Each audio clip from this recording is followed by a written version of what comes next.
Hey there, welcome back to Sun Bear Specialty Coffee Roaster videos. Today I was just going to do something simple, a roast up on my Kaldi wide roaster, 400, and then I have a Center 306 thermometer.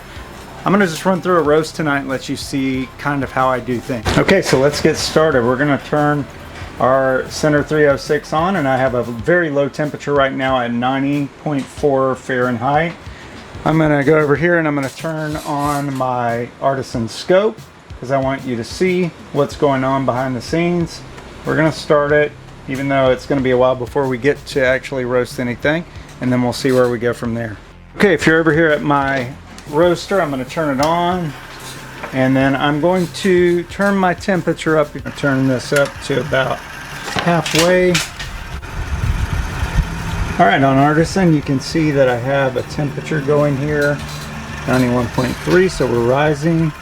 Over here, you can see I have flames going down there, about medium flame. This is a Chef Master professional portable butane stove. Inside here, it's kind of probably a mess, but just butane. And that's all's running right now.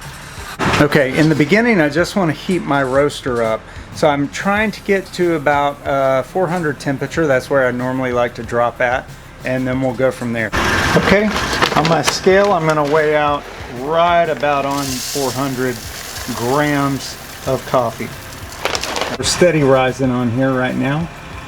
The rate of rise is pretty strong. If I had coffee in there, I'd want that dialed way back, but we're just getting our roaster hot right now. These are the beans that I'm using. It is a honey processed Panamanian coffee. Okay, you can see the Center 306 is pretty dead on with what you see going over on my actual Artisan scope. Okay, we are rising up. We're about 348 now. Anywhere in this area I really could start dropping the coffee soon. That's how I used to do it, but I kind of like it a little hotter now when I start. So 400 is where I'm going to drop at.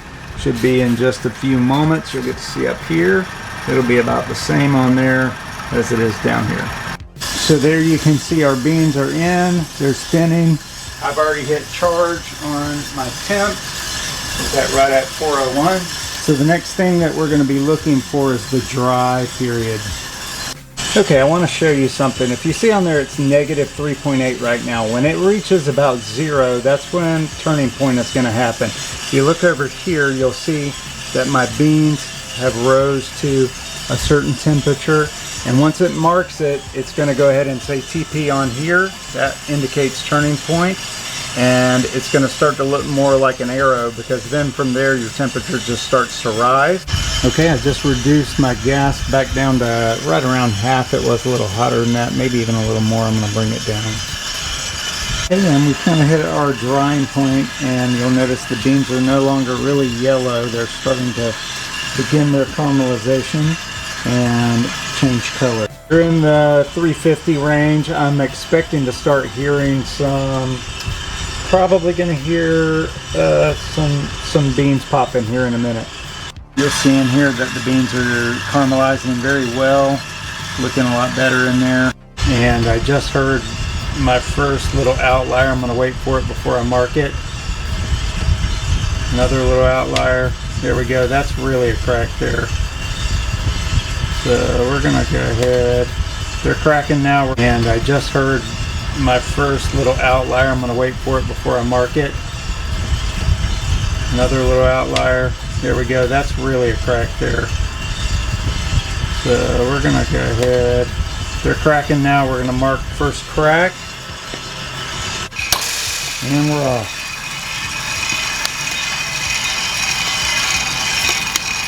Beautiful golden, roasted well, but not too dark, light. This is super important. What a lot of people don't realize is that in this cooling process, your beans are still heating at the temperature that they were on when you had them on the roaster. If you don't get that cooling process going, they're going to continually cook inside, and you're going to end up with a dark roasted bean, whether you want it or not. It's happened to me plenty of times where I thought it looked good on the outside, and then I grind it up, and you notice that it's a very much darker than you thought it was. And we're going to call it at about 12:30, 12:40. You'll see post roast on here that my temperature is right about 402. If I want to do another roast, I'm ready to drop, and this is kind of how I do things. I will go for another roast right now. Okay. After I've dropped it for a minute and let it sit for a second before I light it. It's just to let the temperature kind of stabilize inside.